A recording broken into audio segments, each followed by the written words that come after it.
I think that the kind of family ethos that we have down here has been built through blood, sweat, and fears. You know what I mean? Action!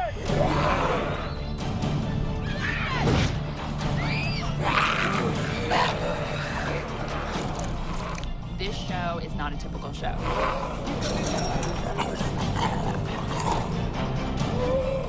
It's always a collaboration of visual effects and special effects and the stunt crew.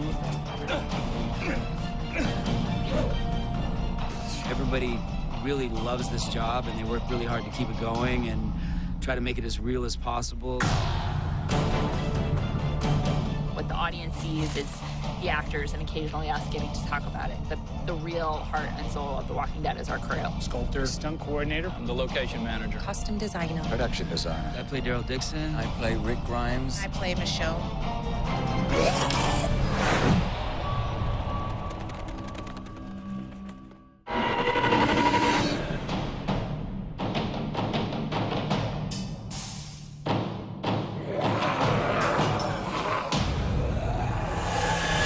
Hello, I'm Greg Nicotero. I'm the executive producer, frequent director, and creature zombie designer for The Walking Dead.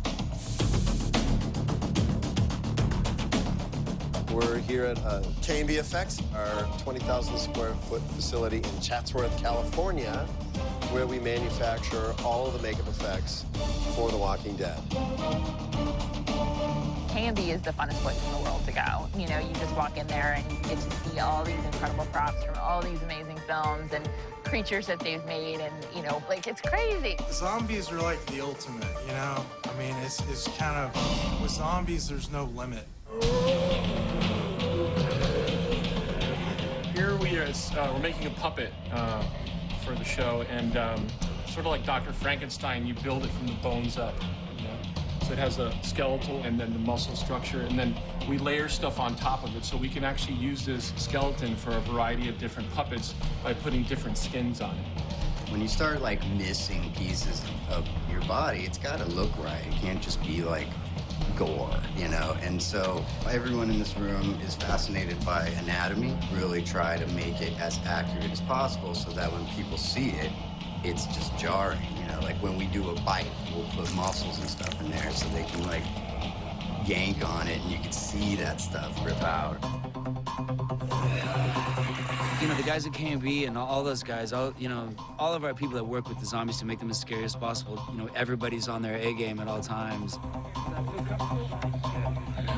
I mean, we really spend a lot of time to make sure that the look of the zombies is unique to The Walking Dead, something a little different than you usually see on television. Having practical, beautiful, extraordinary makeup, and the gags that they're not just makeup artists, they're scientists as well. They create mechanical gags. They do it in sort of 3 or 4 days. They conjure up. They're conjurers. They're extraordinary, creative human beings. We've had 5 seasons of the fantastic art that the people at this shop contribute to the show. Fantastic sculptures, paint jobs, fabrication, just the outrageous ideas that we come up with for the show. I always love our walkers that, you know, part of the skin, the way it's decayed away, you know, that it's just, you see kind of like the ears falling off, or like part of the nose is missing, you know, just the skin rotting away. One of the most challenging was the well walker. Keep going. That was a full-size suit that we made out of silicone to try and figure out how we're gonna make that skin fold and move and, you know, wrinkle and buckle and make it as nasty looking as possible. So that was one of our most challenging, but most rewarding in the end. It was great. I loved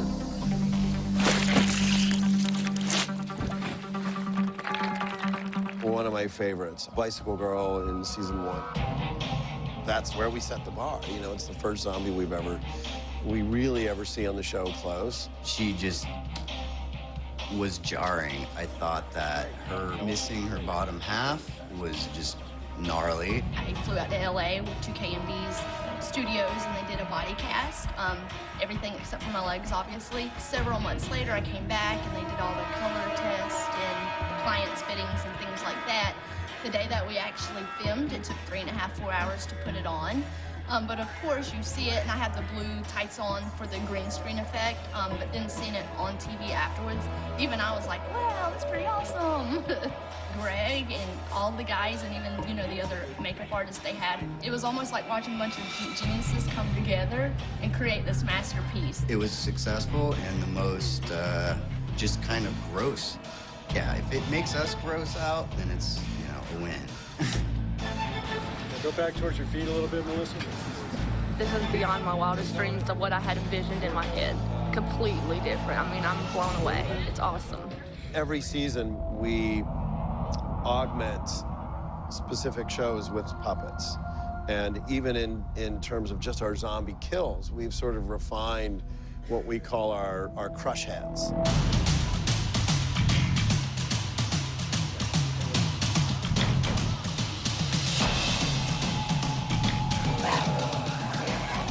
So in season 2, we started realizing that these zombies that are walking around that have been around for a while, they kind of have the sort of consistency of like a pumpkin or a cantaloupe, that if you kind of stomp on it pretty vigorously, that you're going to crush the skull and all the brains and everything are going to splatter everywhere.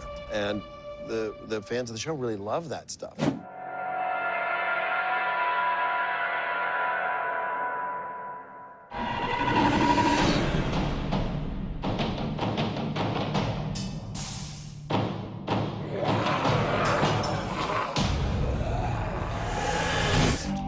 Pretty much wearing the same pants I wore in season 1. My boots are essential to me.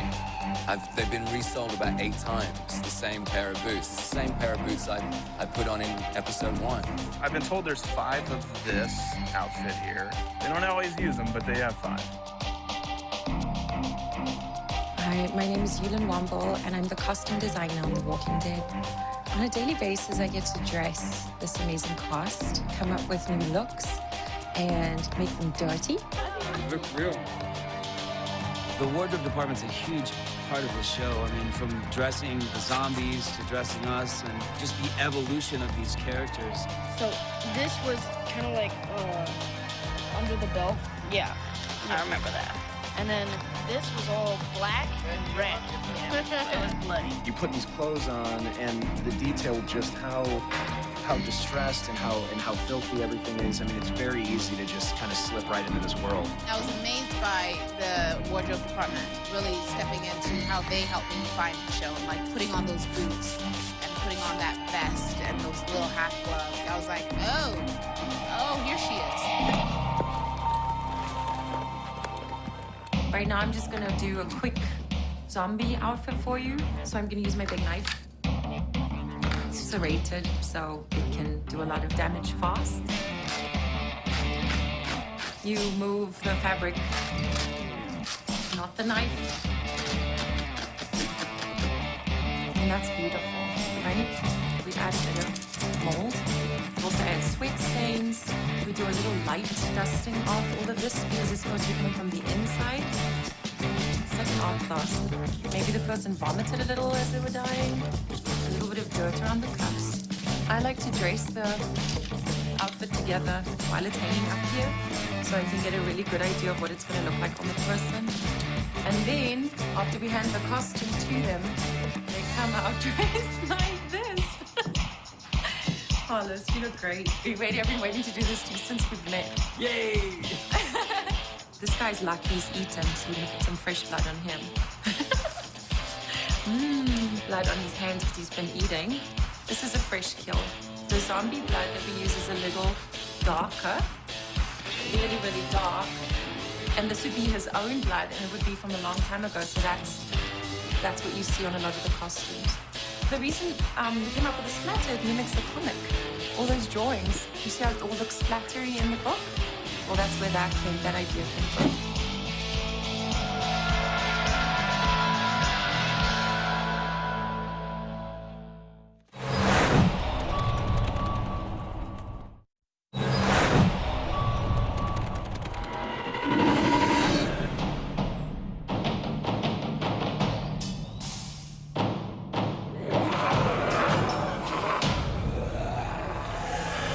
When I rode into Atlanta and they'd shut down 4 blocks of downtown Atlanta, and they turn over Humvees, and, you know, we had a tank and a helicopter. It blew my mind. The most amazing thing, I think, on The Walking Dead is the fact that we have found so many astonishing locations and have built so many great sets. I'm Mike Riley, I'm the location manager on The Walking Dead. What I really do is try to find the best locations that match the vision of the writers. And I collaborate with the production designer, Grace Walker, and myself have a good collaborative working relationship. Hi, I'm Graham Grace Walker from The Walking Dead, the production designer. It kind of looks like rock up there, but it's still just styrofoam like everything else. I think one of the advantages of working here in Georgia is that we've been able to find so many great locations. Well, you know, we're in our own little private world down here in Sonoy, and I think that actually really helps the show. It's a part of it. It's really hot here. We have a lot of bugs, but it's all part of what makes the show great and real and grounded, and it doesn't feel like a television show about zombies. It feels like we're really with these characters in this world.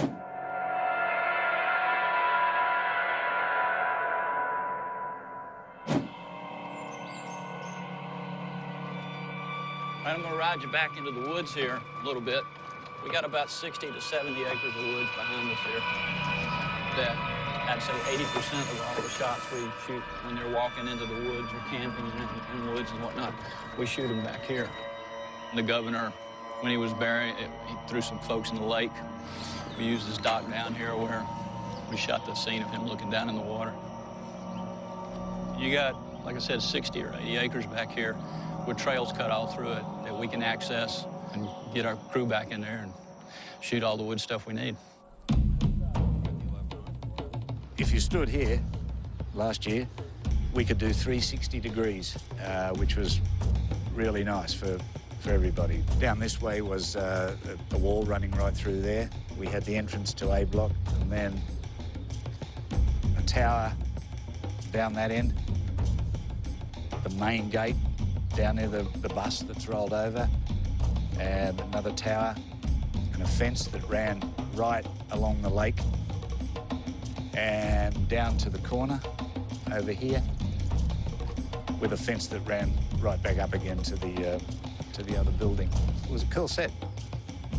The prison was mind-blowing to have something that large that really looks like a prison, and to be able to shoot it from any angle at all times and never see a movie set, never feel a movie set, was the most fun for me, especially as a director of photography. Sounds fit! The prison was definitely not real, but we worked very hard to make it seem as real as possible, and that really helps the actors. For us to feel completely immersed, and I think we've rarely been in a green screen type of situation, if ever. So it's been really nice. Those spikes were real. You really had to avoid those spikes. I was like, whoa. Sometimes it's like my eye almost got real close to one of them. So it was a very real living set. As you can see, this is top of the line rooms. They built a prison, and a practical prison that you could walk through. It was magnificent. Yeah, go ahead. It looked so much like a prison that a guy from the Department of Corrections came down here one day. He said, they keep telling us there's a prison down here somewhere, and I don't see it in our list. You know, he didn't know it. He said, we don't have a prison here. And it goes...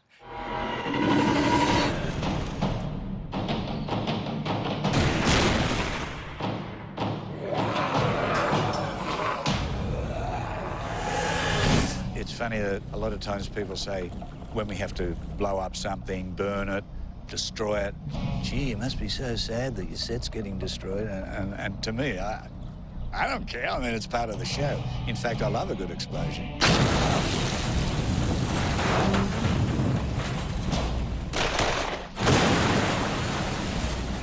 But it certainly helps us if you've got real explosions happening. Practical gags give the show probably a bit more authenticity.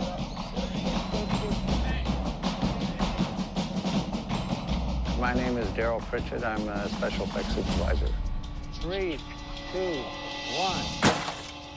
1. What my department does is we take care of all the effects of nature, which would be any wind, rain, snow, fires, explosions, anything that moves on the set, anything that has any action that's not a person, to include blood spurts, different things like that. It covers a lot of areas.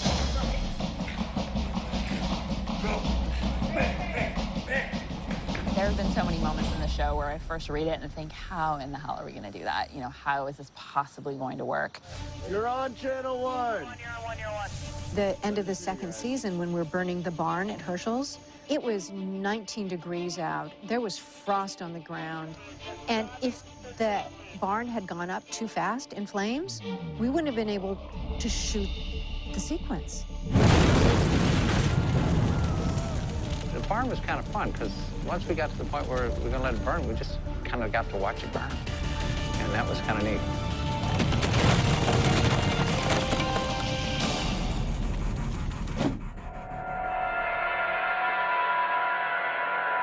Every episode of The Walking Dead, we really like challenges.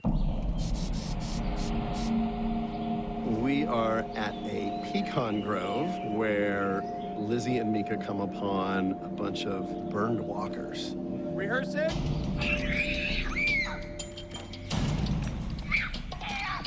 I thought the well walker was probably the greatest walker ever, and they were never going to top that. But these walkers absolutely are the coolest walkers. They're crispy. You can see part of their skin. All right, girls, here we go! We came up with a way to have patches that we could actually Velcro onto them underneath their wardrobe. So the smoldering was us. That's something that we came up with, too. But if you look at the footage, it looks pretty good. Get behind us! And we're getting ready to shoot a scene where our actors are running away from gunfire, and we're going to lay down some dust and some sparks while they travel through this courtyard. Hey, Mark. See the guy. Step out, go north.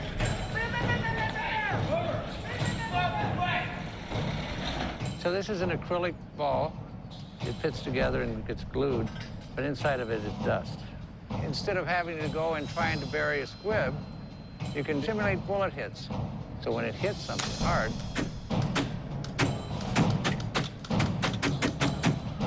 then it does that.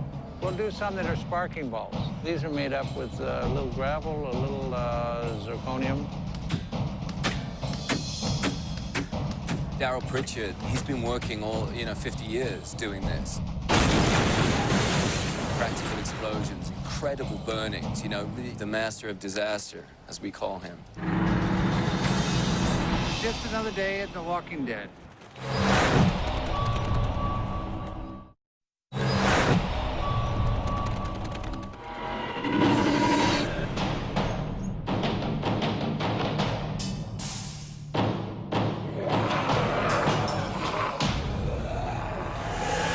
What I love about visual effects is that they'll take care of you. And they'll take care of you in ways that you didn't even think possible. I go like this. If you're going up at an angle, yeah, that'll work too. So maybe it is going up at that angle. Visual effects are a huge part of the show. We try to make them very subtle and seamless so that you don't always catch them. You want to sweep. And keep in mind, we can digitally extend. We can extend it to the hour. You're gonna have this. So you can just. Victor Scalise is amazing. He's on set with us here in Georgia and works with the directors and the cast and the zombies with all the particular kills and everything that needs to happen. And then he transitions that to the team in LA at Stargate, and they're the ones who actually create these amazing shots. We do everything from CG walkers to a lot of the kills where you have big exploding heads. We do a lot of digital swords, digital stenches and knives. So a lot of the walker kills that you see end up being visual effects.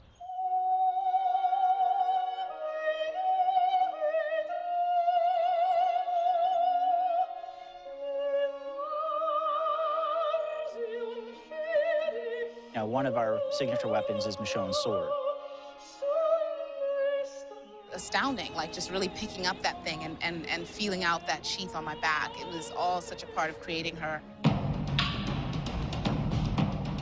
I'm the prop master for the show. That means I handle all the props, the hand props, which are anything the actors touch.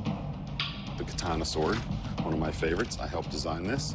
It is absolutely one of my favorites. This happens to be a sharp one, so you can't really do anything with it. So we keep it in here, actually. But just like that, we have an aluminum version that is for hitting. We have a rubber version that's for actually making contact with people. And then we have digital versions, again, for Victor. It's a half rubber sword that we then have tracking points on that then we put a digital blade to replace. But we also have a retractable one, which helps keep the sword straight when it stabs something. John and props, you know, we have a great relationship, and, you know, it's pretty much always the default. He'll make 3 of everything. Perfect example of what I do is we pick a knife out that we like, and then we take these things and we make them into multitudes of different types of things. So as you're swinging at somebody, it's rubber. Then it becomes digital as it attacks somebody. Then it becomes plastic that's painted with blood, as she has in her hand to talk about. And then as we go back in time, it'll go back to the original knife so it can go back in the sheath. In and out of him. What if I come in like this and stick him in the chest with it? Yeah, don't kill him. Right? Okay, now slam him back. And then this Let's lose the crossbow. Daryl's crossbow, everybody loves to see this thing. One of the ways we've made this very, very, very safe is we replace the main line with a rubber band. And turn. The crossbow in particular, you can't shoot a live arrow on camera. So what you have to do is you have to pull a bolt, show it, go out of frame, load it, bring it back up without it loaded, and then it's a dry fire from there, and a digital arrow will go through. So if I have to kill all of you, I have to pull one, show it, put it in, dry fire that one, pull a knife, stab this one, go over here, pull the arrow out of this one, stick another one with the arrow, pull another one, show it. It's like this crazy math problem. And we go ready and action.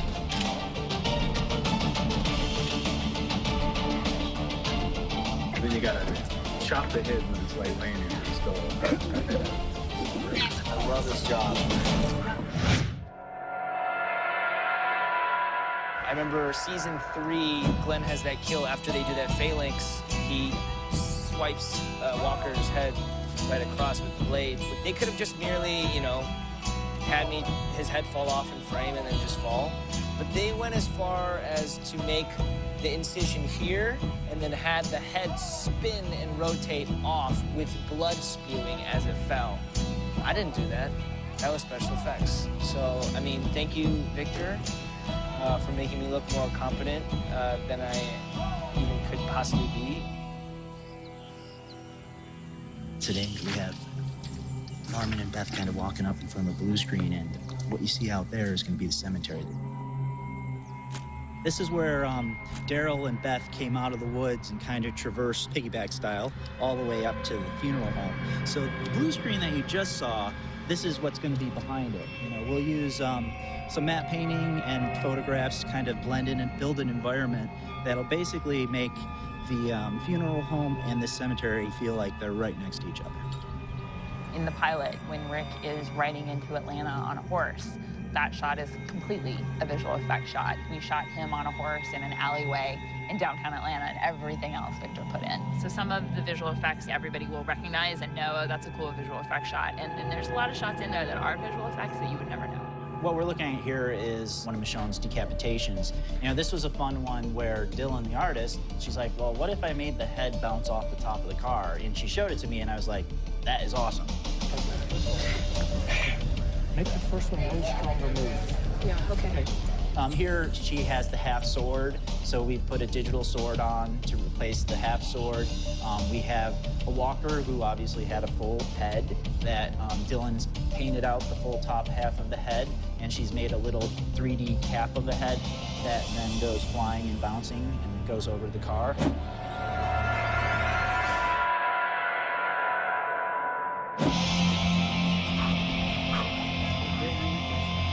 Most people are going to be looking at Michonne's face and not what her sword's doing, so unfortunately most of the audience is maybe going to perceive it but not actually see it. But, you know, the guys who step through it catch that extra little bit of, ooh, whoa, the head went flying that way. You know, so it's kind of a fun little thing. A lot of what you see is a combination of Greg's team and the visual effects team brainstorming together and knowing the end goal, everybody participating and, you know, giving what their department can give best to give it a realistic look. Sometimes I just really want to cut a head off, you know. Sometimes I just really want to do it. I can't cut heads off, literally, so that's a bummer. Nice guy. Good work, guys.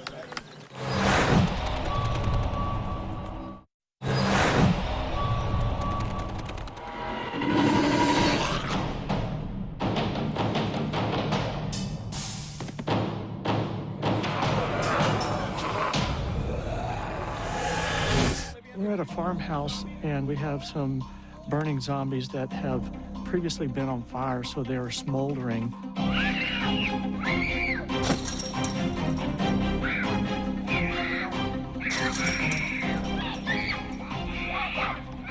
So we have 4 stunt guys, then we have one of them catches the little girl, the next one falls over the fence and gets caught up in the barbed wire. It's hit the arm and throw his arm back. All walkers don't have any human tendencies left, so they don't brace themselves. It makes all of the stunt work on our show a little bit unique because you have to find a very, very tricky way to bury your falls and brace yourself. Both of us struggling, and then eventually, come on. As stunt coordinator, we are responsible for hiring the stunt personnel, setting up the stunts that are scripted to make sure that they not only sell, but are as safe as possible. Stunt work is stunt work, and sometimes things do happen, but try to make them as safe as possible. Yeah.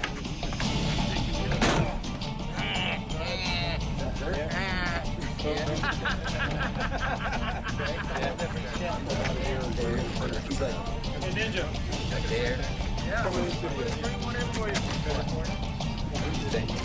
The range of stunts that we do on The Walking Dead is a pretty wide swath. We'll do everything from fire burns to high fall to cars crashing. Every single day I come to work and I'm thinking, okay, we're going to kill a walker with a rock, a bat, a sword, and 2 gunshots.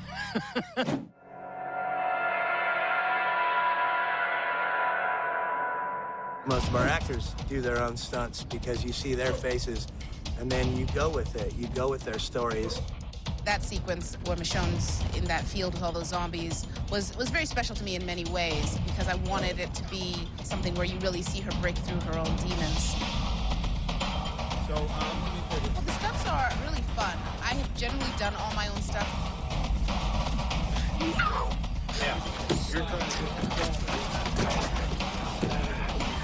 I still have the head of an 18-year-old with the body of a 40-year-old now, and I'm starting to fall apart. I think I'm pretty coordinated, but then me and Norman keep looking at each other going, we're the oldest here, dude. We're aching. 1 down, 2 hit, or 3 come in. There's a lot of kills right there. Literally, like, stick this one, stick that one, beat this one. I mean, it was literally just overflowing. There, you can knock him in.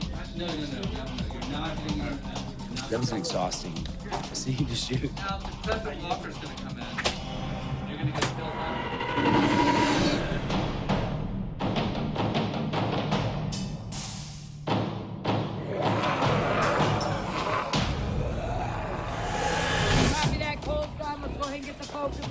You guys hear me? You go down. Claire, be right on. So today we have a number of people firing weapons. We have 3 9mm with 2 shotguns. We have zombies, as you see right in the background, coming out of the barn and coming at them, and they kind of set up a firing squad and execute the zombies as they come out of the barn. I got Daryl.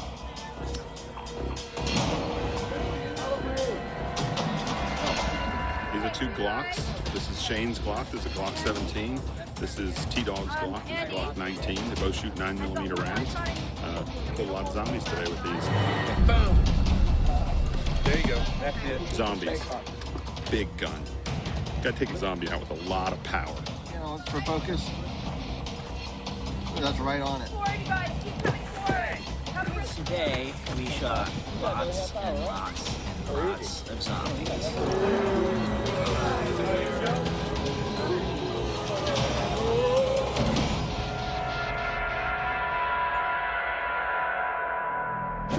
lot of what Greg's team and the visual effects team does, it's very hand in hand. Every walker that they build, we usually end up killing. What we're doing today is taking the arms off of one of our zombies and then crushing its teeth on a rock so that now it becomes incapacitated, but we still can use it as a diversion.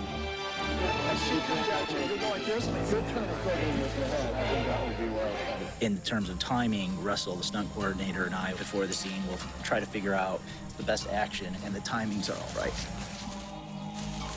It wasn't even the arm chop, it was the teeth.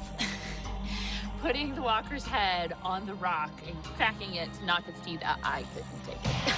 It's the only scene in Walking Dead history I had to walk away from, and I couldn't watch film. It just, You don't move the head at all. I'm not doing it. No, it was awful. It was awful. And it was, I mean, like the rock, it's styrofoam. Like, there was nothing real. I should have been able to completely go, okay, this is like everything. We're not really hurting it. It didn't even have the sound in yet. It was horrible. Awful.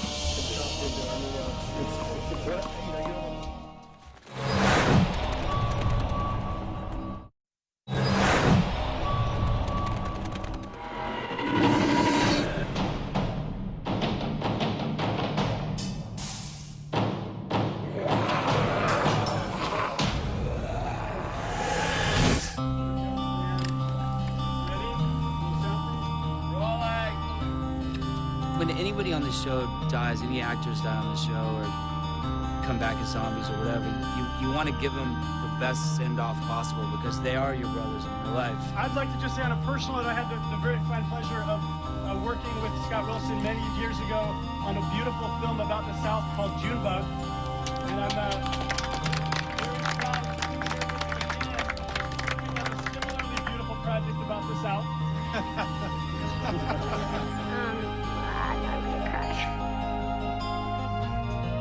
I'm gonna really miss Scott because he's so much a part of our family, and it seems like our little green family just keeps getting smaller and smaller. When a character, one of our main characters, gets killed off, the cast and the producers all get together and have a dinner to kind of send them off on their way.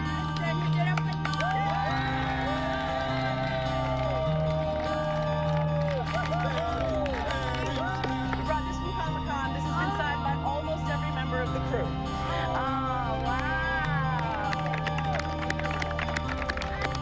That is a wrap on T-Dog. Irony, guys.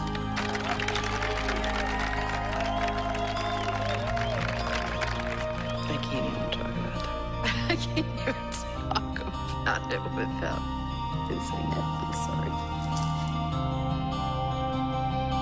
Here we go. I remember when we had the death of Shane, that was hard saying goodbye to John, because John was my brother and is my brother. It's the only bad thing about the show, that you get to forge these incredible relationships with these amazing actors, and invariably I have to kill them or stab them. When Norman has to kill Zombie Merle, yeah, that was tough. Still gives me chills. Yeah, when I saw Rooker Merle as the walker, I instantly just crushed. It wasn't just like a sadness, it was a sadness that turned into a rage, and it wasn't a stabbing him in the face over and over again. It's not that I hate him, and it's not that I want to kill him. It's like I'm mad at the world, and these are the cards I've been dealt, and it's just not fair, you know? I mean, I think those were real tears Norman was shedding, not just Daryl tears. How do you feel about Michael Rooker? I feel he's awesome. He's a drag, you know? I don't know, it's just like real life. You think you have more time with people, you know what I mean? It's just like it's great. Let's get I just want to rehearse all this stuff, so let's get back. When they kill you on this show, man, they kill you good. They kill you good. But how? And then you're going to cut her open, and you're going to like, okay, I need help. I need to do this, and this is in the way. It's overwhelming, honestly. It's mind-blowing. It's disgusting. It's heartbreaking. Seeing the way she goes, this situation that she's in. Now, as soon as it's on camera, stop crying. Don't show that. Don't show that. That we can do. You leave with as much gratitude and grace as you can possibly muster, but I don't know anyone who's walked off the show who hasn't just kind of spent a few days going, that's gonna hurt, that's gonna hurt.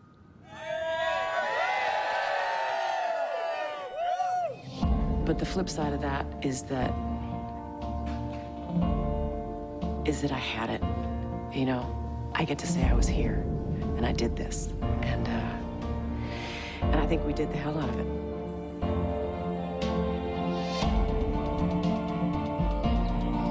This is my home, and we built it into a home.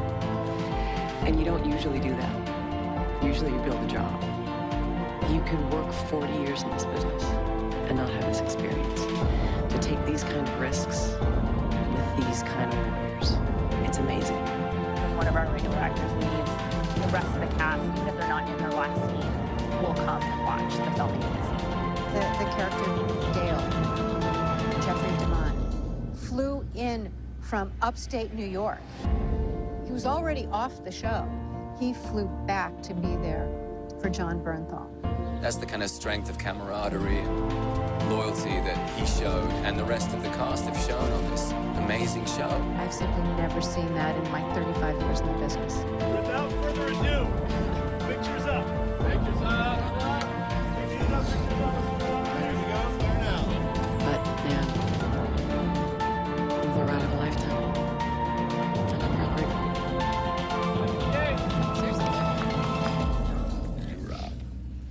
Anyone have a Kleenex?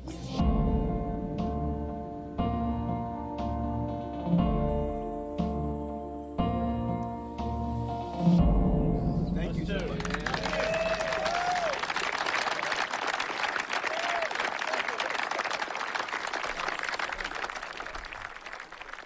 If they kill me on the show, I'll probably, like, set my trailer on fire.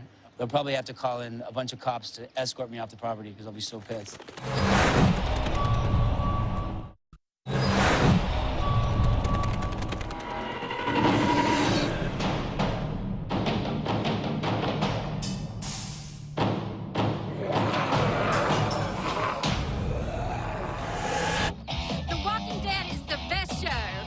Watched the show ever since it started, and we've just been in love with it. We love The Walking Dead! We certainly hoped that we'd have avid fans, but I have never experienced anything like this. My favorite character is Daryl Dixon, Norman Reedus.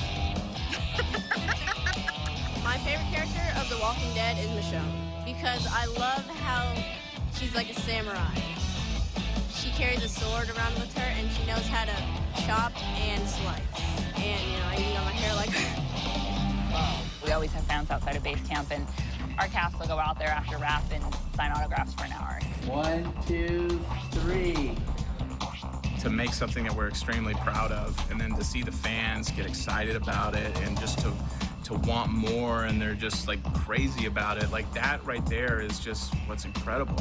You know, when we work really hard and we go out there and we see that, it just fuels us to keep doing this better. That's what you want out of a job, is to create something that you're extremely proud of. Nobody's home. Bye, guys. Let's go. I've been lucky in my career that I've been in some movies that have been big and TV shows that have been great and theater that's been big hits, but there's nothing that's come anywhere near close to this. It feels like we just have a responsibility to this fan base to tell the best story we can. It's true, I've been an actor for over 50 years. Now I'm Herschel. So it's, thank you for doing that. Looks like we'll be here. With the shoe on, of course. No, this is all... And Rick will be on this edge. When it's 14 hours of shooting and everyone is tired and struggling, it's the passion of the fans that keeps us going, because we want it to be perfect for them. We never want to let them down, and it really is all for them.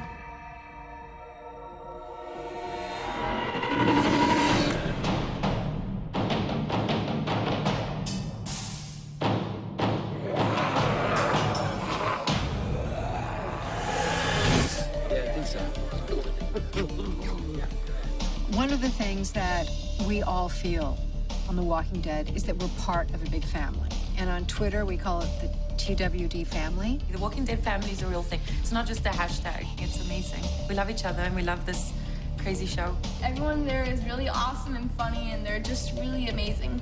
It's not all everyone's working. It's every awesome thing you can imagine.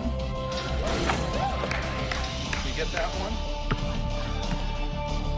We're all friends here, and there's not a weak link in our chain anywhere. And everybody really does their best, and we're all buddies, and we give each other a lot of crap. We wrote a little song. Oh, yeah, let me hear the song again. Carol is sterile, and Daryl is feral, a match made in hell. Okay, and then the scene after that, you get shot in the head. I shoot myself. I've never worked on something where this kind of feeling of family, that we're all in it together, that we have each other's back, to the level that we've achieved on The Walking Dead.